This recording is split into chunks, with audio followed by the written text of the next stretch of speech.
do is I'm going to start a couple of shows about good, easy, delicious cooking. Might not always be healthy, but it will be tasty. Tonight, what we're going to make is a potato soup. Tuscan, from the heart of Italy. It's going to be delicious. Actually, it's just a copycat off of a potato soup at a popular restaurant chain. Anyway, it's going to be really good. But anyway, this is basically just going to be a show for everybody. Male, female, young, old, college students, high school, grad school, married, single. It doesn't matter. Just people who want to cook. No fuss, no frills, just delicious food.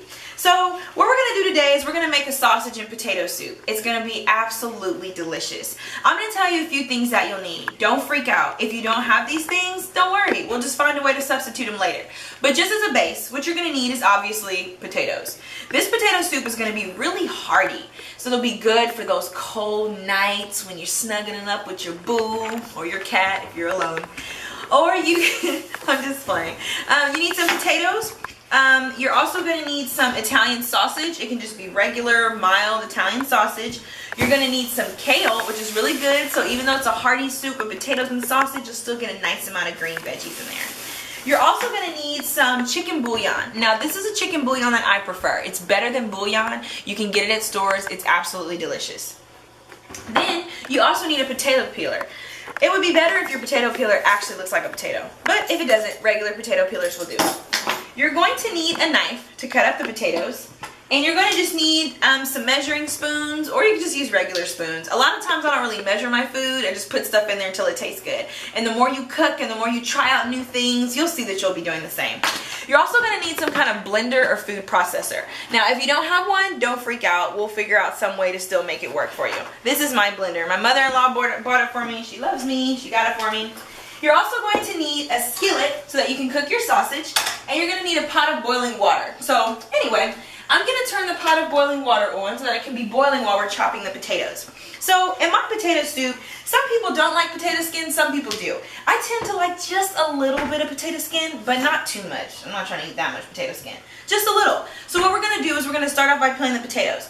I'm going to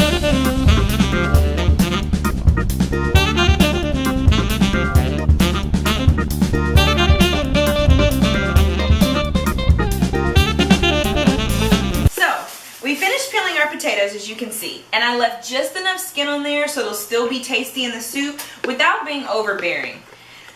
One thing that my grandmother always taught me is that when you're cooking, always make sure to have a little plastic bag handy so that you can just throw your waste away. I threw away the potato skins in there. That way your kitchen can remain clean, and when everything's all done, you just throw it away in the trash. Anyway, so we're going to move on to the next step. Once you have peeled your potatoes, you then want to chop the potatoes into small to medium-sized pieces so that they'll boil faster. So, you can watch me begin to chop.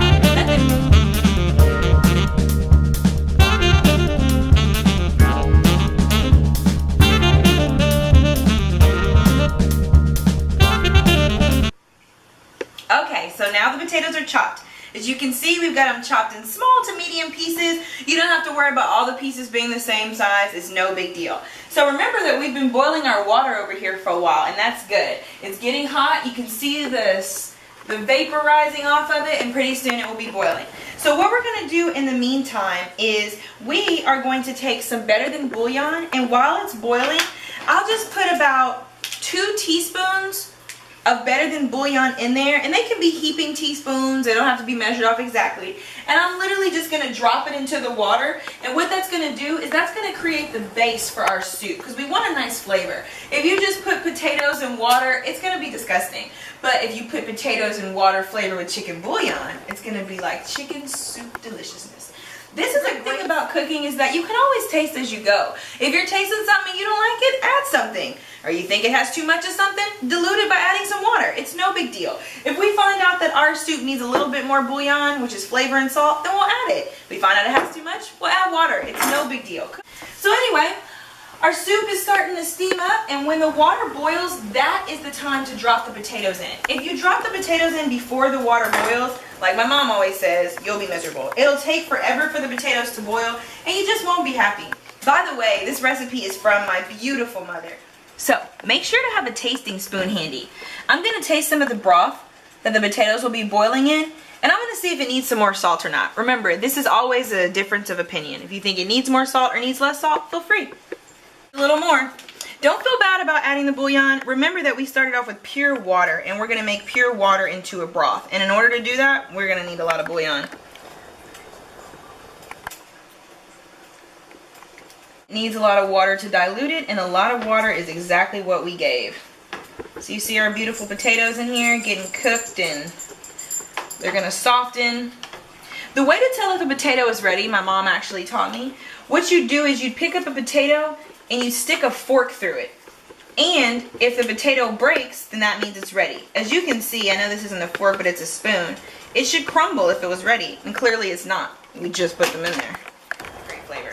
So now, time for the good stuff, the stuff the guys like, meat. So we're gonna start off with some mild Italian sausage. The great thing about Italian sausage is that you don't have to season it. It's already so flavorful. So what I'm gonna do is I'm going to open up my pack of meat. Just use any random thing to open it. You can use the knife you already used or whatever. So I'm just gonna open it up. And what I'm gonna do is I'm just gonna turn my skillet on to about a medium. And we're not gonna cook this sausage all the way. We're gonna cook this sausage just enough so that it's slightly brown, so that it'll cook more when we add it to the soup, because we want that Italian sausage flavor. Really simple. All you do is just mash it up like this. And we're just gonna keep doing this until the sausage turns a light brown color. Remember, we do not wanna cook the sausage all the way, because we are going to add the sausage to our potato mixture in order to let the sausage cook there and give the soup that Italian sausage flavor. So do not cook the sausage all the way.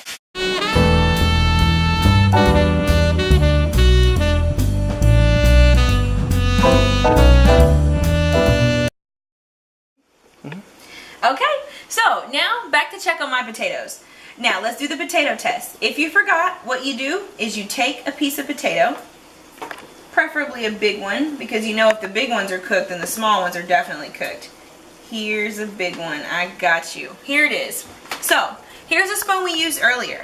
We're going to touch the potato. If it easily crumbles, then it's ready. Very easily crumbled. That means our potatoes are ready. So, what we're going to do now is we're going to take some of the broth. How much is up to you. Like I said, a lot of times I don't use measurements. But we're going to take some of the broth as well as some of the potatoes, and we're going to transfer them to a food processor to blend it up and thicken the potatoes. Then we're going to add our sausage. So, one other helpful hint. As you can see, I only have one tasting spoon, and I've only been using one tasting spoon this whole time. But that's because this soup is just for my husband and I. If I was making soup for a crowd, I'd have at least 5 to 7 tasting spoons handy, or else you'd have to just keep washing one. Because of course, no good cook wants to taste and then put the exact same spoon back into the pot. People have gotten eliminated on Chopped for things like that. Anyway, make sure to have more than one tasting spoon. But since it's my house and it's food for me and my husband, I just use one. Alright? Okay. So take a big cup. It doesn't have to be a fancy measuring cup. It just can be a big cup. Take a big cup, and what you're going to do is you're going to dig into your broth and potato mixture, and you're just going to take some of it out. I've got about a cup here, broth and potatoes, and what I'm going to do is I'm going to pour it into my food processor. You can pour it into your blender if you have a blender. Now, if you don't have a blender or food processor, if you have a beater, kind of like what you use for cakes, that should seem to do the same. That should do the same thing. So don't take out too many potatoes, because what we're going to do is we're going to grind this up. We're going to add some garlic, and we're going to grind this up to make a thickness, and it's going to make a thickness to the soup. But you want to leave enough potatoes behind to still enjoy and taste in the soup. Ready? Now, this is the part where you take your garlic. I love garlic. Garlic makes everything just delicious. Begin to peel your garlic, and you can take the remnants of your garlic peel and throw it into your little bag that we talked about earlier. And you're just going to try to get it so that you can kind of visualize a clove. And here we go. Now, if you're balling out of control, you can already buy pre-peeled, pre-cloved garlic, but I try to save pennies everywhere they count. So, here we go. Nice big clove of garlic, right? We're going to go ahead and take 2 cloves of garlic, because I almost feel like you can never have too much garlic. But 2 cloves should be enough.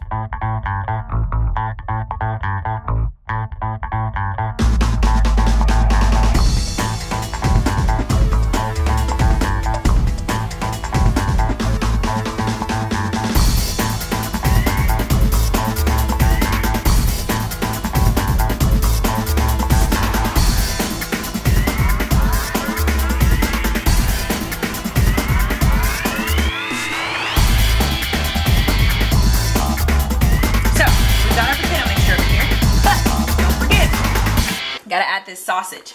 So we're gonna take our sausage, kind of drain it, and we're gonna add it to this soup. And you can have your broth on around low to medium heat. And we're just gonna put the sausage in there and it's gonna cook. And I'm draining off that grease so we don't get that into our soup.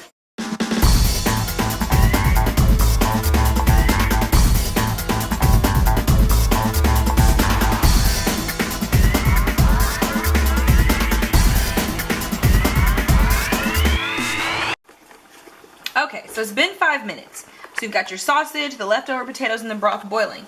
Now is the time to take your thicker potato mixture and pour it in with the broth.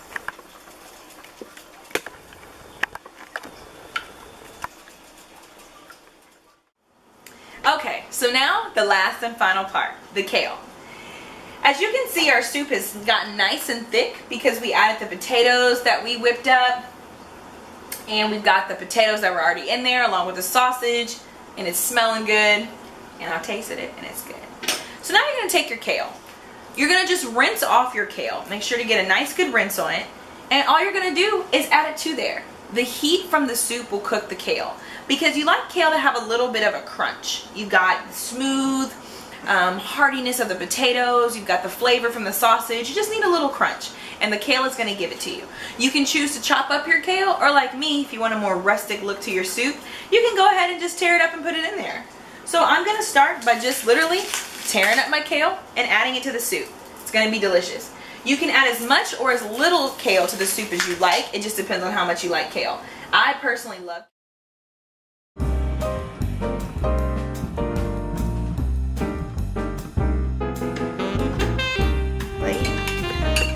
Here it is, potato, sausage, and kale. Make sure to blow it because it's going to be hot.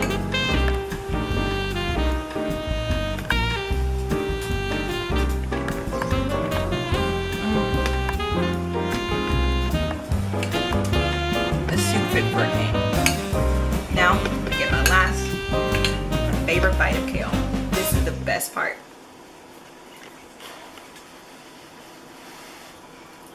I feel like a little kid having to blow it so hard, but it's hot.